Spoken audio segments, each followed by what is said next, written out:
Well, all of a sudden, all hopes of a second successive major tournament for the Republic of Ireland have been dashed at the Aviva Stadium last night. Sense of disbelief, really, at full time. Irish team generally deemed to be better than Wales on paper, certainly. They dominated the first half. They had their chances, but crucially, they didn't take those chances and they left the door open for events to conspire. And events most certainly conspired. Penalty out of nowhere on 50 minutes, and then the winner on 68 minutes. Ireland harried and pushed, and Megan Connolly did her thing, or Megan Campbell, did her thing with throw-ins late on, and they did get a goal. But in the end, a 2-1 defeat, 3-2 on aggregate. Suddenly there is much to ponder, and there's a whole lot of time to ponder it. We will be joined shortly by Méabh de Búrca, former Irish international. Dave Kelly as well, who covers the team for the Irish Independent, will be along. In studio, Alanna Conán, hello. Hey Joe. At the Aviva Stadium last night. And Conán Doherty of Team Indo Sport also here. Hello. Hello. Well then, what the hell? Yeah, it's very not the most cheery of atmospheres this morning, having reflected on last night. I think especially given the attendance and the atmosphere at the match, it was widely, I think, considered to be one of the best home matches in terms of atmosphere, even though there was the 25,000 as opposed to they only got 36 at the time of Northern Ireland. But this was just a brilliant atmosphere. It had that bit of bite that we were talking about, and it was a glimpse of what could have been, really, because we had the chances, didn't take them, and now looks like they're going to sort of slip into a brief oblivion, hopefully a temporary one. But a brief oblivion. I don't feel like those two words should go side by side, but I sort of know what you mean. I guess World Cup qualification is going to be extremely difficult, so you don't want to say it too loud, but this could be 5 years until they play the major tournament again. During the post-mortem, when you have to hit the brief oblivion button, it's never... Yes, it's oblivion, never, but brief. I say brief in the hopes that it is brief. We don't actually know, obviously. As you say, the next World Cup they could qualify for is Brazil 2027, and then Euros again after that, but who knows? World Cup qualification will be difficult. But look, at least they'll have a qualification campaign, and that'll be a bit of a bandwagon if they get off to a good start and put them centre stage again. But a bit of a hibernation. So we will talk to Méabh and Dave in a few minutes. Eileen Gleeson here, we'll bring you some of the reaction from players and management, was talking to Tony O'Donoghue at full time. You'd probably admit that we were lucky perhaps to have 11 players going in at half time as well, because there was another opportunity. Did that kind of, mess with the game plan? No, and I didn't think we were lucky. I thought we were, trying to stay composed on the pitch and keep our structure. I don't think we lost the structure. I think it got a bit feisty. I think there was a lot of provocation from the Welsh bench and their coaching staff. But shouldn't have we been more able to cope with that? Well, yeah, for sure. But we had got 11. There was a lot of talk, especially by Rianne, about style of play and how direct we were. In the end, that was what led to us getting a goal back. Do you regret perhaps not bringing Megan on earlier or going more direct earlier? No, I mean, as I said, we 17 shots. I don't care what Rianne has to say now or then. I think Rianne got under Eileen Gleeson's skin a twitch this week. Several times she's had to say, I don't care what she thinks. Well, it sounds like you might care a little bit. Little bit. There was no handshake apparently at full time, and there was a yellow card shown to Emma Byrne.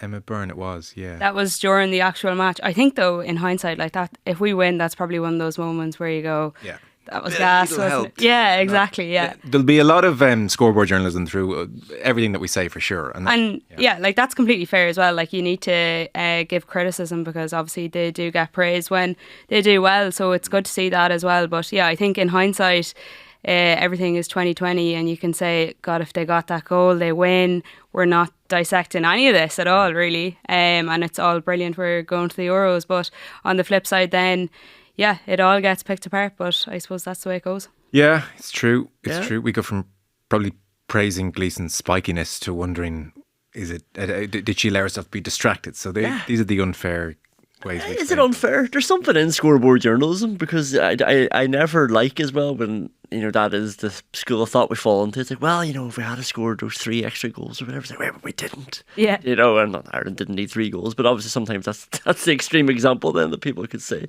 Like, oh, it was only a kick of a ball, and it's like, yeah, that's all it was in it, and you didn't do it. I we have to look at the reasons why that didn't happen, and what would have helped. The famous expression, a grain of rice will tip the scales. Like, so what is missing? Like, where was that grain of rice that tipped the scales? No, because at halftime you would have to say they had done exceptionally well. They were very, very unlucky not to have scored. They had several really good efforts. Niamh Fahey almost scored the greatest goal of her life. Yeah, but they were all cracker efforts. Like, they were all long. They were. I give you that. There was nothing gilt edge where they took them apart and someone missed from 6 yards. Yeah. But I suppose O'Sullivan's one could easily dip under. Katie McCabe's was a brilliant shot. It just drifted wide of the post. Look, Niamh Fahey's would have been beaten. That would have been unreal. That would have beaten the XG. I give you that. That would have been a worldie. Julianne Russell, who is such an intelligent, solid, good all-round player, had a moment as well, like fingertip save. So I think at 0-0 Wales are in the dressing room saying, this is brilliant. Can you sense it? Can you sense it's going to be one of those nights they've huffed and puffed and they haven't got the breakthrough, and then bang, 50 minutes penalty out of nowhere. And from that point on, it's just scary. It's white knuckle ride for Ireland. And then Wales get the second, terrible goal to concede.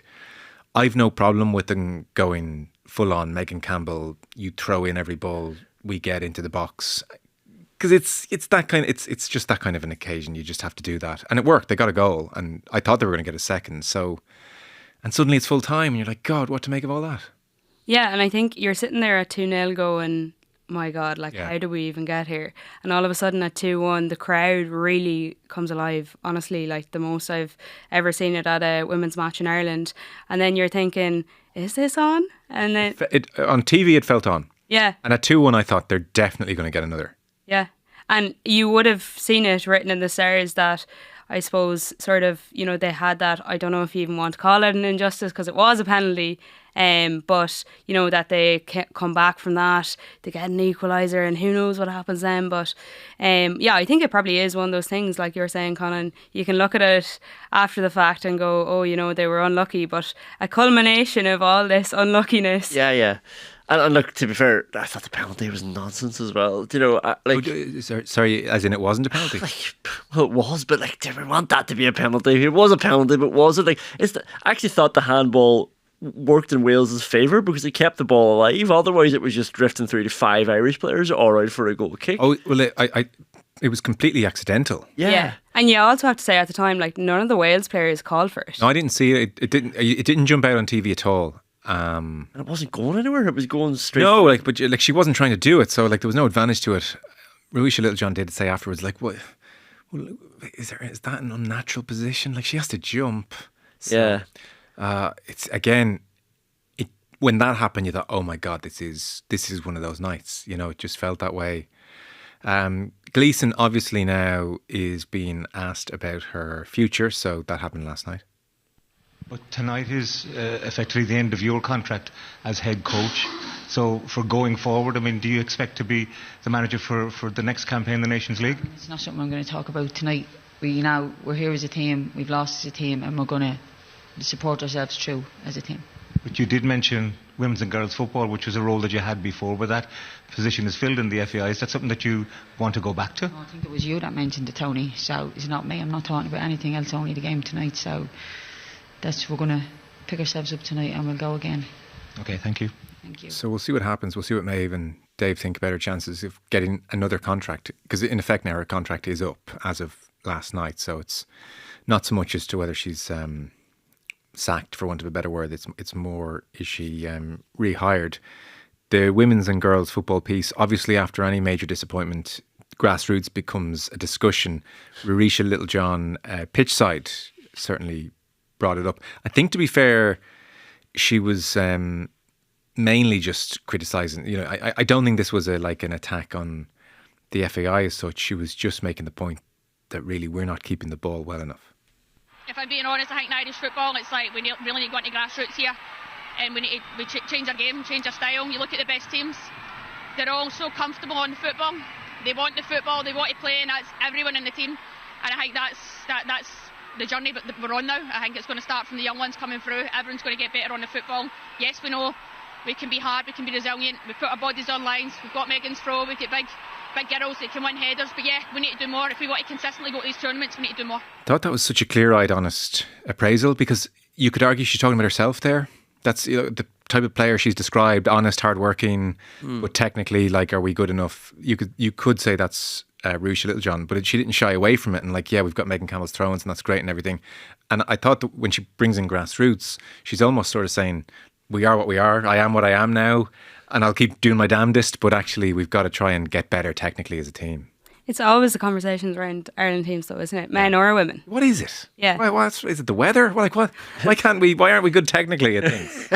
And the grassroots conversation is like a bingo card for postmortems. And it's surprising that a player, though, brings it up straight after a game. Yeah, it was just such a clear-eyed, honest appraisal of how they had tried to win the game ultimately. Like they had fallen back on their thing. Which is why I was surprised at Eileen Gleeson. Maybe it's just because she does not like the Wales manager, but how spiky she got at the comment, Rian was saying about how direct. He's like, you're either direct or you're not. That's a fact. Like, that's the way Ireland played. Like, you loved it, Joe. I mean, you're there watching Megan's long throws, like, yeah, give me more of that. In the circumstances, I thought it was the right thing to do. Yeah, and like, a lot of the time last night, the crossing reminded me. I remember 2014, David Moyes' Man United against Fulham. 82 crossing. Yeah, but sorry, it was causing havoc. Oh, like I didn't mind it either. Like if Megan was floating in those throw-ins and some 6'2" burly centre half was heading every single one of them clear, and they kept doing it, I'd say, well, that's insanity. But like, we almost scored from every one of them. I was like, get the next one in. Oh, yeah, like, and you have Caruso up front. The only way to get Denise O'Sullivan and stuff into these areas is to get it up there and then bring them forward with them. I didn't mind it, but I sort of thought, watching it, if you're playing that way, then surely, like, it's an instruction. They're so clearly doing that. So why would the manager be shying away from that? Yeah. I guess they don't start that way, to be fair. Yeah. That's what annoys Gleeson with Wilkinson is, I think first half you'd say they tried to play lots of football. And I also think on Wilkinson's comments, it's not like Wales are Pep Guardiola's Barcelona. Like, No, they're hacking a lot. Yeah, they also have the same game plan in that capacity as well. Two very similar teams. Yeah. Like, technically, like, the average level isn't amazing. A few outliers who are really good technically and then full of fire and brimstone. Like, you could swap jerseys and identities and you wouldn't be like, hang on a second, that's not Ireland. Like, it would kind of feel similar. Yeah. And maybe that's something that Ruesha was touching on there that is maybe going to be developed over the next while. But you'd fear, obviously we have Nations League B coming up now, but like we touched on last week, there is quite a lot of this team that probably won't be around for the next major tournament, whatever that is. Niamh Fahey 37, Caldwell 36, Louise Quinn and Littlejohn 34, even O'Sullivan 30, McCabe and Courtney Brosnan 29. The spine of that team isn't necessarily going to be there for the next one. Certainly, if World Cup proves to be as difficult as people think it will to qualify, and the next tournament is in 5 years, you add 5 onto all those ages and it's... Now I suppose you can give the counter argument like Julianne Russell 33 coming back into the squad and... Brilliant. Yeah. So, I suppose we'll have to wait and see on that one as well. Yeah, okay. Let's continue the post-mortem with Méabh and David Kelly. And as promised, Méabh de Búrca is here, former Irish international, and David Kelly, the Irish independent, is also with us. Méabh, what the hell happened? Oh, it's tough to put words in it. I think it's even raw now, just thinking about it. It was a very disappointing night for all involved. I think there was such expectation going into the game, and we were favourites whether we liked that tag or not. I always think as underdogs, we perform better at times, but yeah, the game just seemed to get away from us. I thought we did well in the first half, created plenty of chances, and then just once Wales got that foothold in the game early on in the second half, there was no turning back really. Yeah. Dave, overall impressions, and we'll get into the nitty gritty then. Yeah, I'd kind of, with a bit of apprehension yesterday, outlined the fraught possibilities of what may occur, and sadly it did, in terms of Ireland always capable of making a defensive error, which they did, and then that immediately puts them on the back foot and puts pressure on their creative abilities, which, again, as we referenced yesterday, haven't been very proficient And they had already proved that in the first half when they had been dominant and created quite a few very, very good chances. At least one of which they should have converted, if not two, which would have rendered all the subsequent debate null and void.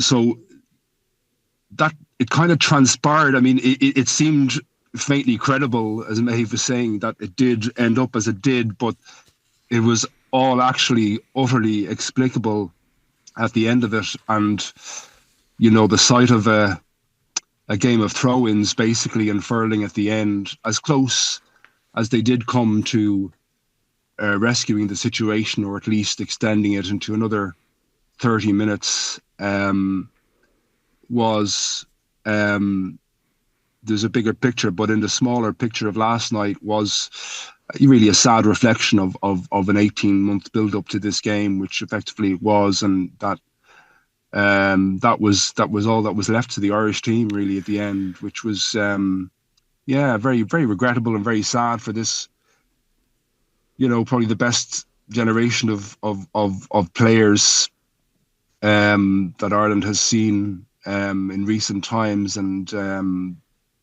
that collective will never again, I think, get the opportunity to be so close to a major tournament. Yeah, I take the point on Megan Campbell, but Méabh, I'd put it to you, it was bloody effective. I mean, and when they got the first, I thought the second is just coming here. It's not where Ireland want to be. It's not like, well, if we can, let's go, build for the next 2 years so we can have Megan Campbell throwing in long throws. But under the circumstances, it was reasonably effective. Yeah, it was. I mean, it's been effective through the years. Unfortunately for us, I think Megan has kind of had to deal with a lot of injuries throughout her career. But even going back when I was playing, we scored a couple of off them. Louise Quinn scored, and Louise Quinn and Steph Roach scored against Germany off the throw-ins. They're just so hard to defend, and teams can't prepare for it now. I did hear that Canada in the World Cup actually bought some machine to try to replicate the throw-ins, because it's impossible otherwise to do so. And yeah, it's one of our best attacking threats, I think, and it nearly got us, got the rewards last night. You could see the chaos it causes when it's thrown into the box, and we were really close on a couple of occasions to finishing it off. Obviously the goal we pulled back came through Katie's corner in the end, but we were really close, and yeah, it's just, I suppose, disappointing that one of them didn't end up in the back of the net to at least, push it to extra time, like Dave was saying. We've started at the end there. Let's go back to the beginning. The team was very similar to the one in Cardiff. So it's Patton and Fahy and Caitlin Hayes back three, Payne on one side, Katie McCabe the other. I suppose that the key difference is Stapleton comes in with Little John in midfield. Denise O'Sullivan is pushed on, and it's Julianne Russell and Ciara Carusa up front. And so, I mean, you've both referenced the first half. Ireland were borderline, like, totally dominant for most of that first half. They looked physically stronger. Most of the play was in the Welsh half. It's not to say Wales didn't have their moments, and you could see that there is a kind of technical quality to quite a few of their players. But like at 0-0 at half time, it felt like, geez, Wales totally off the hook here on the basis of general play. Definitely, and I think that's the telling thing, is that we didn't convert one of those chances when we had the upper hand. And Wales were always going to come back into it at some stage. We were always going to hit a little purple patch, and unfortunately, we couldn't convert the chances when we had them. And really in the first half, the only saves Courtney had to make was one off a free kick and another from a corner as well. That was a really good save actually to keep us in it. But yeah, had Denise's shot not hit the woodwork and been in the back of the net, we'd have obviously a completely different complexion. And I think the first goal was always going to be really vital. It was always such a finely balanced over the two legs. Even in Cardiff, it was nip and tuck as well, and both teams happy to get to Dublin with the draw. And had her shot gone inches lower, or Katie's gone inches to the left, it would be a completely different complexion. So we were so close, but yeah, that's I think that's what makes it even harder to digest, I think. Yeah. First half, Dave, we'll get into the second. Yeah. I mean, the intent was there was a different intent to Friday, where they, I thought they had an ambition to press on Friday, but they didn't kind of do it very accurately, as Eileen Gleeson admitted afterwards. They were pressing the wrong players at the wrong times, but they were still in intent there, which is always better than a lack of intent. Whereas on Friday, last night, obviously being at home, straight from the kickoff, I think Katie McCabe forced a corner within 70 seconds. On the other side, Heather Payne forced a corner about a minute and a half later. So I don't think either, definitely not both, but I don't think either got forward as much in about an hour of action on Friday in Cardiff. So there was already that intent there, and with Jessie Lilly-Agg really underperformed on Friday. So with Jessie there, you basically had a 3 and a 2. You had centre 3 and then a sitting 2, and that allowed 2 wing backs to advance and try to get link ups with Denise and try and play off Ciara and Julianne, and it seemed to prosper. It was the wide play. A lot of it was from crosses, which again, and going back to what Méabh said about throw-ins. Listen, if that's what does it for you and it gets the results, it just hasn't got them consistently enough in terms of production for Ireland. But it was creating pressure, and pressure sometimes can produce profit. But there were slight worrying signs that whenever they did lapse, it was always when they were trying to do a little bit of a passing pattern. Marisha gave the ball away in a really dangerous position, prompting a free, probably the free that led to that chance, I think. And then even Julianne, I think slightly before that, also just tried to lay off while coming deep. So anytime they tried to do something, people would say slightly intricate, I would say a basic kind of skill level stuff that, if you should be working on over the last 18 months. That's when their nerve almost kind of disintegrated slightly in that moment, and then Wales would have a better pattern of play. And then Ireland, just when Ireland were free and they were roaming down the flanks, that's almost when they were unthinking, that's when they were at their best. But anytime they had to kind of stop almost and put their feet on the ball, that's just when any element of control lapsed. And that's why there was always a fraught difficulty with the game in terms of initially not getting the goal from that pressure, and then always the concern that a lapse in a central area or any type of build-up play might cost them. Penalty comes on 50 minutes. Patton, I suppose it's unfortunate. She loses the flight of the ball and her hand isn't like in an outrageously unnatural position, but it's raised and I can see why the penalty was given. We would have demanded the penalty, so that happens and it's taken beautifully. So that completely changes the vibe. Then it's, oh my God, we've been on top for the first 50 minutes. We haven't managed to score, and now we need to score at least one, if not two, and a degree of kind of panic might be too strong a word, but Dave makes the point, like, we don't maybe have the technique to control a game with craft and passing and take a sting out of it, and Welsh tails were up, and so suddenly it kind of got away from Ireland a little bit. The second goal, though, is kind of unforgivable. I think Méabh, Eileen Gleeson afterwards in the interview talked about Ireland being pushed up too high. I'm sure when she watches it back, she'll kind of acknowledge as much. It's a complete misdiagnosis of that goal. Ireland weren't pushed up too high. It was from a Welsh kick out. Ireland were set. Like, if you press pause, I think it were 3 or 4 passes the length of the field which resulted in the goal. If you press pause 1 or 2 passes into that 3 or 4 pass move, you'd say, textbook, we're set, until we weren't. Caitlin Hayes just has to defend that situation. Yeah, I actually did that this morning to see what happened, because sometimes, when you're at the game and there's emotion and everything, and like even Rusha referred to after the first goal, she said they were rattled, and that's exactly what we looked like. We looked like just absolute kind of chaos and just couldn't get that foothold in the game. And at that stage, then Wales, they took the action first in terms of subs, which I was surprised that we didn't maybe put on some subs earlier. And Jones coming on the pitch, then she scored only after 3 or 4 minutes of being on the pitch. But you're right in that, in the goal, it wasn't a counter-attack. It was fair enough if we were pushing on and completely going for the game, then it would have been easier to accept that. But we were set, like I said, we were set. It was a Wales goal kick.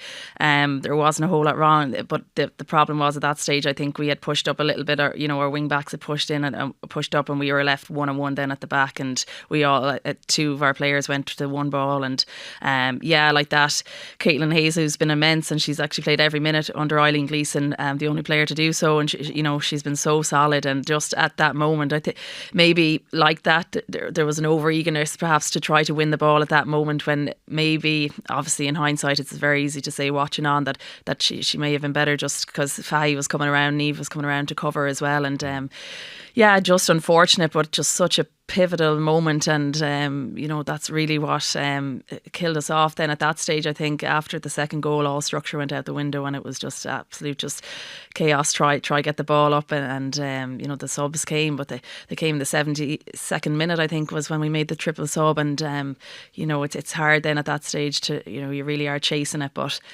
yeah, difficult to come back from, which we did go a goal down obviously in Cardiff as well, and we managed the game so well after that. We got back into it, and obviously it's a lot different because you have such a long time to come back, and maybe just the panic set in for the girls. I think unfortunately just couldn't get the composure we needed. I think panic at 2-0 down is okay on 68 minutes. The subs on and let's go for it and let's go direct. I actually think that was all fine. I don't really have much of a problem with the last 15. No, and we created so many chances, and scored. Yeah, exactly. And we were, and completely had Wales on the back foot. It was, I suppose, maybe had we brought that in after the first goal, well, I suppose then it's a little bit early on, then you're thinking to go for it. It's not like, so they scored the penalty on 50 minutes. You can't really then go triple substitution on 52. Yeah. Megan, every ball, that does feel too early for that.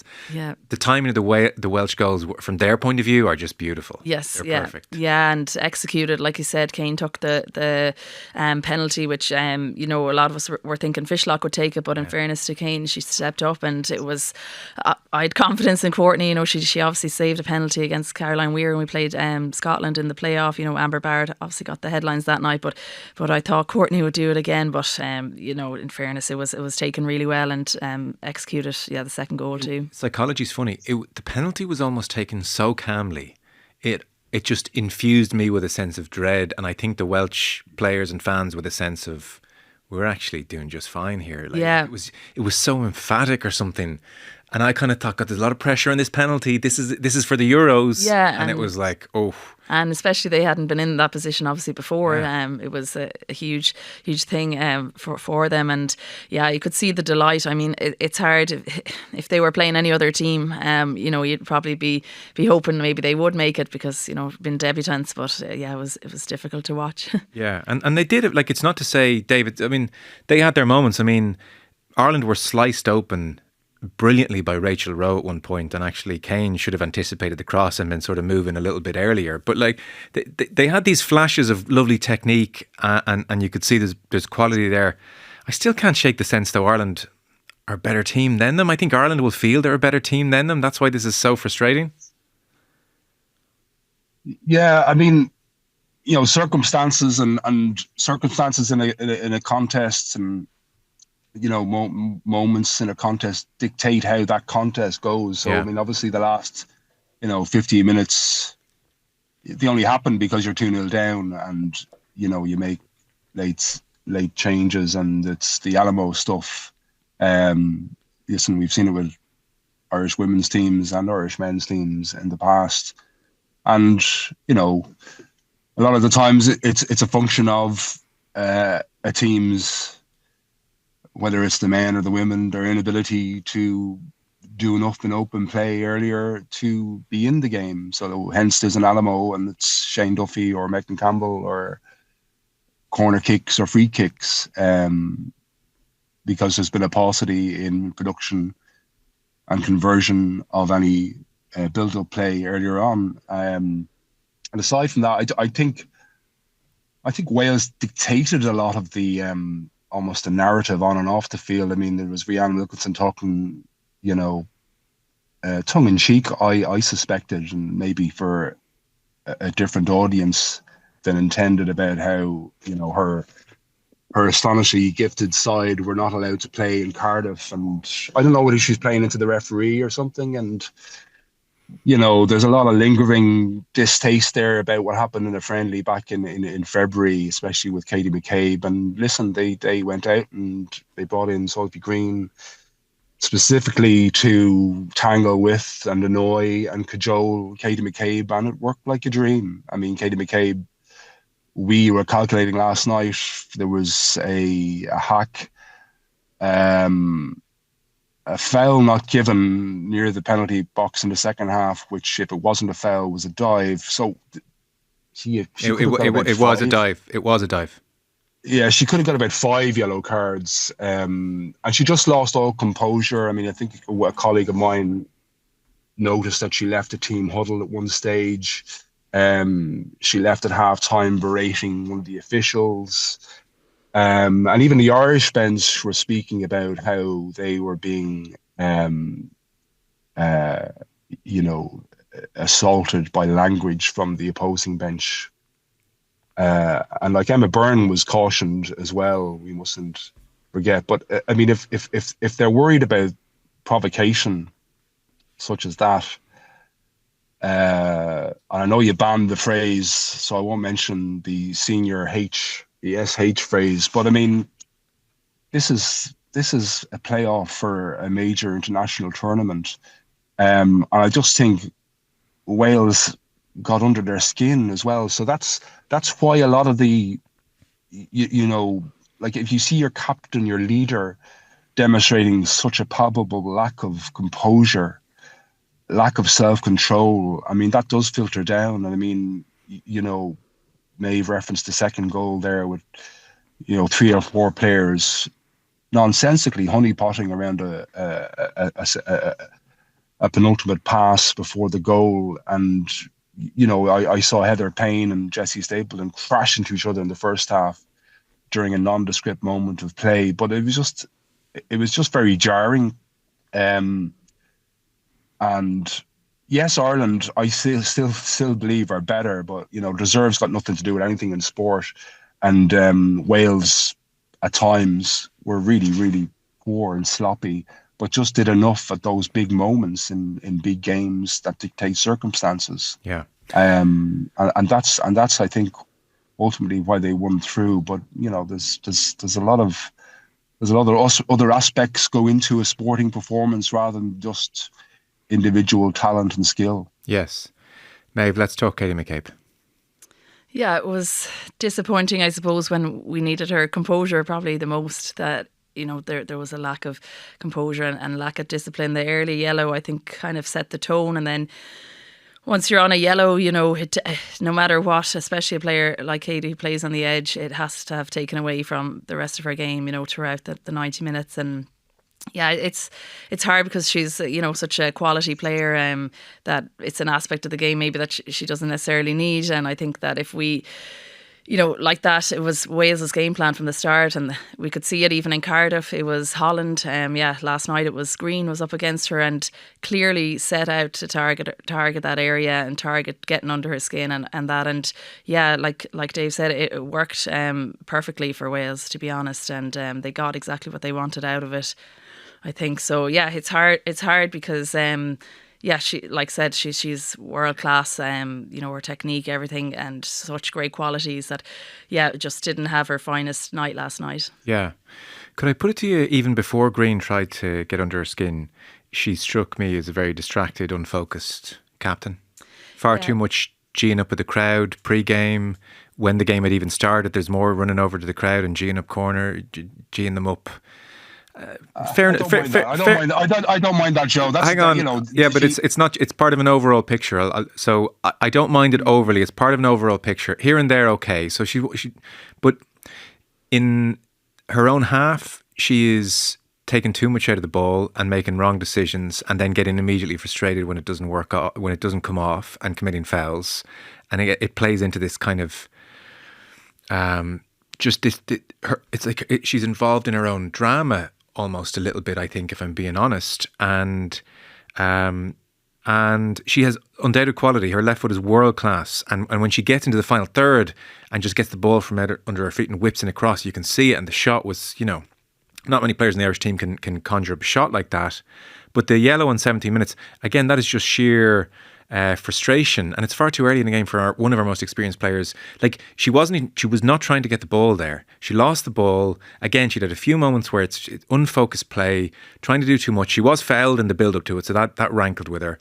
But like, she wasn't, Méabh, correct me if I'm wrong, she was not trying to get the ball. She just was like, I'm fouling this player. And then the other issue I would take with her performance is she single-handedly helped turn the referee against Ireland.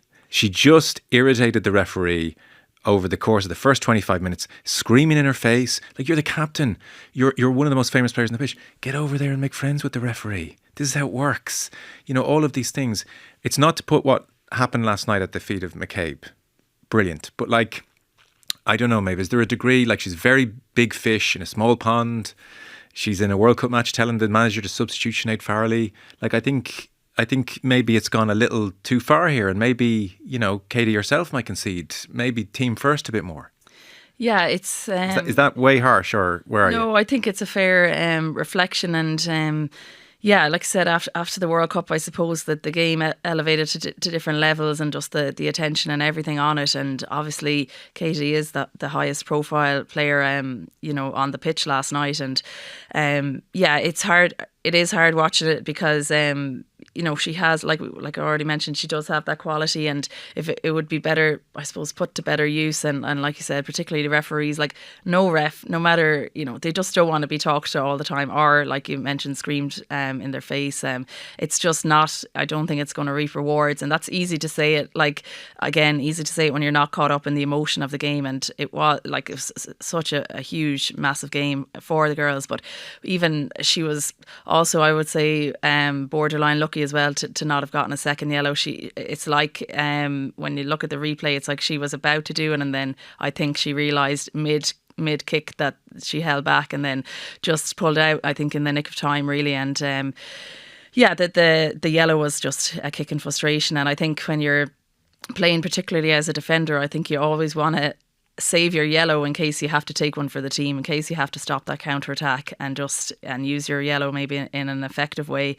Whereas, obviously doing that, lashing out on 17 minutes, then it takes that aspect away, takes that kind of weapon in your pocket, I suppose, out of the equation as well. And yeah, it was. I did notice. Yeah, even before the whistle was blown last night, she was, gesturing to the crowd and that. And yeah, if again, hindsight, like, if I suppose if we had won, and we might look at it differently, and we might look at how kind of she got the crowd, behind the girls and that type of thing. So it's such a fine line, but I suppose that's, at the end, you have to perform a post-mortem, unfortunately, given the result, and that's just the nature of it. Yeah. Dave, come in on all this? Yeah, like, I the crowd stuff, that never bothers me, all that kind of stuff, because that's kind of, to borrow the cliches of sports people that I hate deploying, that's outside the white line stuff. It's what happens inside it. That's almost why that's almost why I bring it up. It's like, why would Katie McCabe be worrying about that once the game's underway?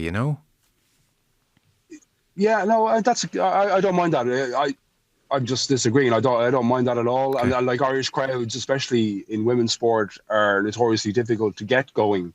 Anyway, and I thought actually last night was probably one of the best experiences in terms of atmosphere for an Irish women's international. Obviously, the late kind of the siege element of it, and the drama and the theatre of that probably helped.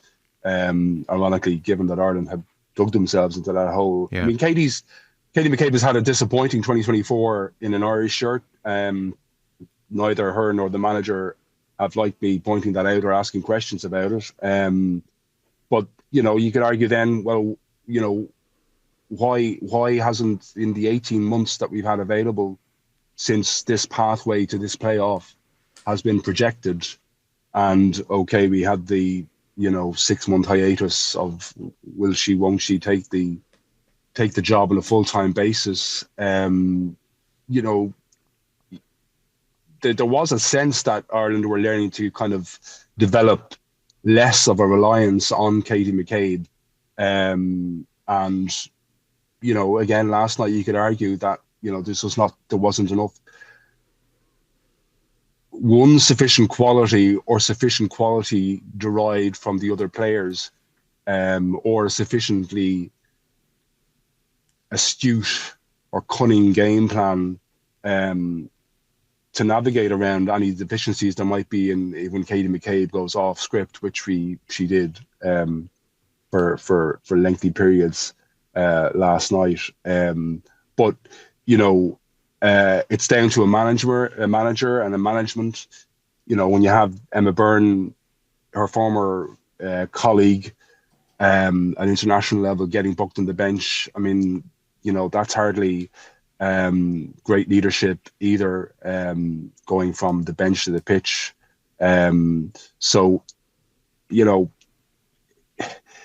it's a really difficult balance, and I think, compared to the previous management, where there was, I do remember, I think it was it Finland at home, Méabh. There was a famous goal when Katie's defensive side just became a Bermuda Triangle, and the Finns swarmed in and scored, and very excoriated the absence, and it didn't best please the Irish captain, and difficulties were always there, and I worry now that it's just completely flipped, and this camp is this environment is almost a bit too cozy, and that anyone who questions it, you're very much deemed to be outside of the tent. Not that you want to be inside of the tent. You just kind of hope that whoever is the new manager. I mean, logic suggests that it's not Eileen Gleeson, but whoever is the new manager, that there is a serious, coherent discussion about the future plans for how this team is going to look and how they're going to play and how they're going to develop the style, because there hasn't been a style developed since the World Cup. There's been, as we said, alluded to yesterday, talk of an expansive style. It's not there. So, what do you do? Next year is a wasteland in terms of international football. The World Cup, Ireland are about 3 or 4 places off in terms of ranking qualifying for the World Cup, which makes the 2022 achievement so spectacular. There were 92 favourites that night in Scotland who had so much tournament experience. So, last night wasn't just a slip. It could be quite a tumble from a high peak. Yeah, maybe I'll come to you on Eileen Gleeson in a moment. Just Dave, a few times I think has correctly pointed out ball retention or the technical aspect of where Ireland are as they try and play a more expansive game plan. And even, I don't know if you've seen Arisha Littlejohn's interview since last night. So we played it earlier on, and in effect she was kind of, she was talking about the performance last night, and she was kind of saying we need to go back to grassroots and develop more technical players, which is a conversation for another day. But that was her tacit way of saying, yeah, we're probably just not good enough on the ball consistently, and so that does rear its head at moments like last night. Yeah, and she is probably right. I'd agree with her. That's what makes the difference at that level, the difference between the teams qualifying and not qualifying, and just ability to retain the ball and then, keep it under pressure too, and the speed of the play. Like that's the main difference is the speed of the play, I think, and doing it under pressure. But that's one thing, I suppose, coming from either their club experience, from the girls, obviously, yeah, you've grown up and a lot, would have come from street football really, but street football, unfortunately, just in the culture now has been moved because screens are replacing it, and we, like a lot of the girls, would have grown up playing on the street, particularly the likes of Denise and Katie. They can and you can clearly see with their technique, it's there. And but also, I think maybe the lack of experience also at international level when they get to the under-19s, if they're not progressing straight to the seniors then as well, and having that experience of playing high pressure games and all that is just lacking with the gap there between under-19s to senior. But also, yeah, where they're playing and whether they're getting quality minutes with their clubs as well. A lot of them obviously jump across to England as soon as possible, but then if they're not at the right club or not playing week in and week out as well, that can be difficult, and that's clearly visible visible then as well when they come into camp with the Irish team. Yeah. Whereas Joe, maybe that is a valid argument that Risha made, but I am minded to my experience with previous disappointments with the men, and we very hurriedly and all too often would rush towards the grassroots movement. And it's interesting, obviously tomorrow Mark Callum's ambitious Pathways plan goes before the wise men and women of the FAI board to plot the future, the impossible to see future at the moment for Irish football, it seems. But and a bit like the where is Wes Hoolahan debate. I mean, it's not all about trying to be Barcelona as was, or playing a beautiful game. It's a lot of it is just simple ball retention. Sure. It's okay. We talk about creative play and sometimes creative play is and Wales showed it on Friday night. Just two quick passes, getting into a position, and okay, sometimes it's not how you get there. You can get there with a booming right to lefter from Caitlin Hayes or Anna Patton or down the line, or even a goal kick, heaven forfends. Why not? But when it comes back to you, being able to just hold on to the ball and half turn without just being strucken with utter panic like a rabbit in headlights. And just again, my issue is that this team has had 18 months and six occasions against three of the top six then ranked ranked sides in world football at that time. Sweden, England and France to not perfect, but to at least get a degree of comfort in those situations. And that just seemed to utterly abandon them for long periods the last two nights. And these two nights were always going to be the two nights that they were judged on, because, as I said, the playoff path was already identified. They were always going to qualify for League A. They were always going to get relegated from League A. This was always in the bag, this playoff. This is what they were preparing for.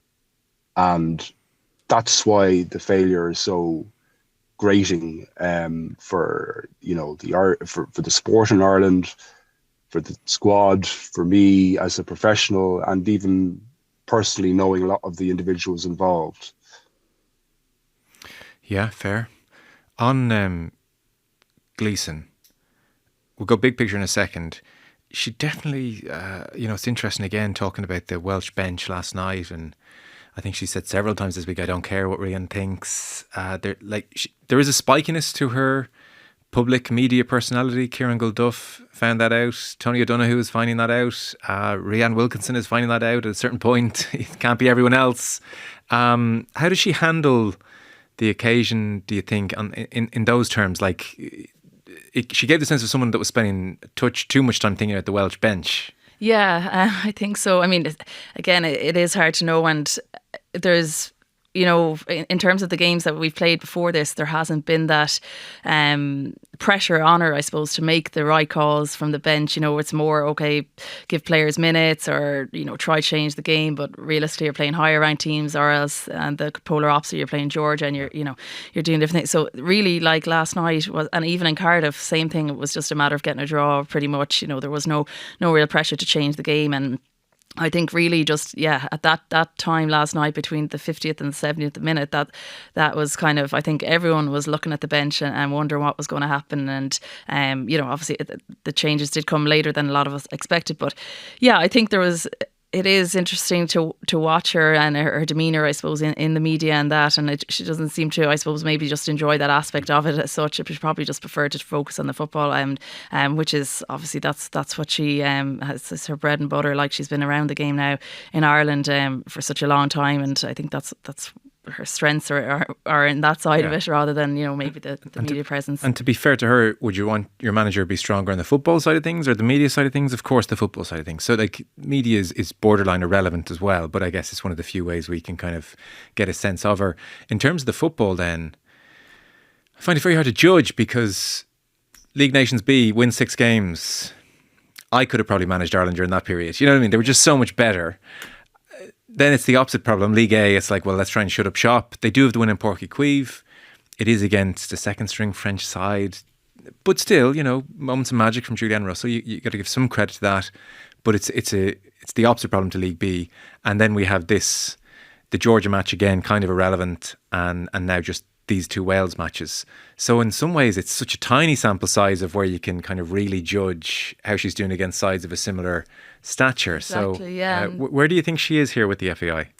It is hard to call because obviously the only other game then was against Wales earlier this year too. In the spring, and we lost that one. But again, you can argue you're missing Denise O'Sullivan and that type of thing. But I mean, the one frustrating thing for me was that they said, "Oh, we've learned so much from that game," and that yet we conceded the goal in Cardiff in a really similar fashion to how we conceded in Tala that night. Woodham came in at the back post from a left wing back position and finished the goal. So from that side of it, that was, I suppose, just frustrating because you're aware of it and it's unable to prevent it then at that point. But yeah, I think in terms of how she stands, it's anyone's guess, to be honest, because it's hard like that.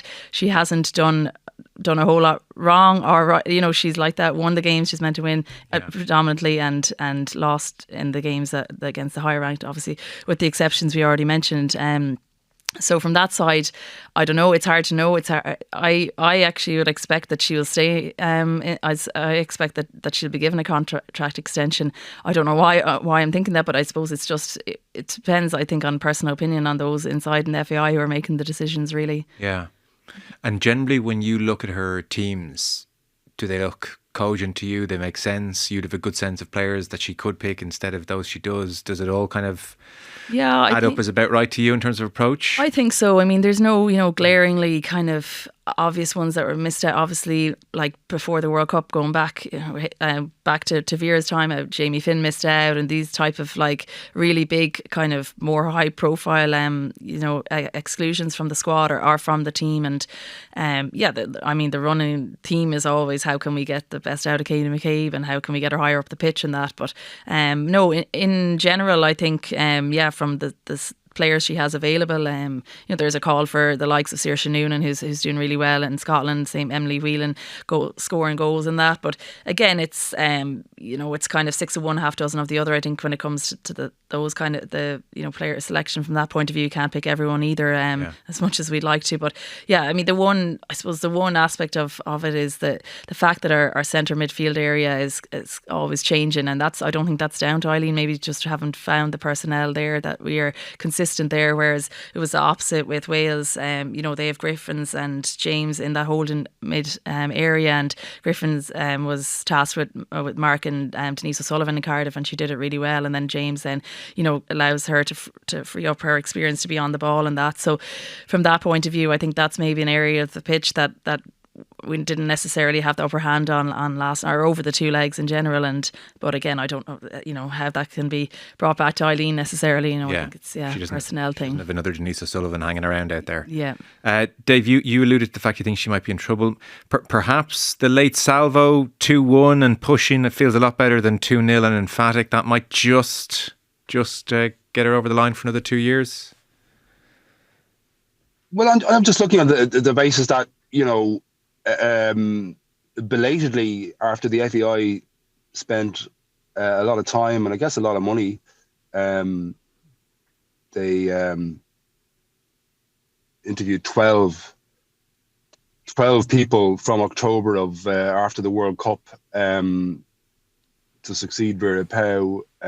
Eventually didn't go with any of them after Eileen Gleeson having repeatedly saying she didn't want the job because she already had a dream job, then took the job. Sorry, a brief tangent. What was and is your analysis of that? Well, I mean, just a lack of clarity, which again has been quite difficult to ascertain in terms of the development of women's football, not just at international level. And there still hasn't been any clarity on whether the job that she left, the dream job of head of girls and women's football, has been left open for her. She didn't, again, entertain any discussion about that last night. So given the fact that, after such an exhaustive global quest, according to Mark Hannum, who has had difficulties finding senior managers, as we know, that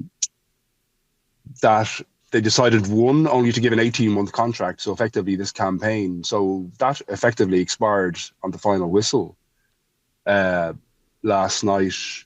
And her self-confessed mandate was to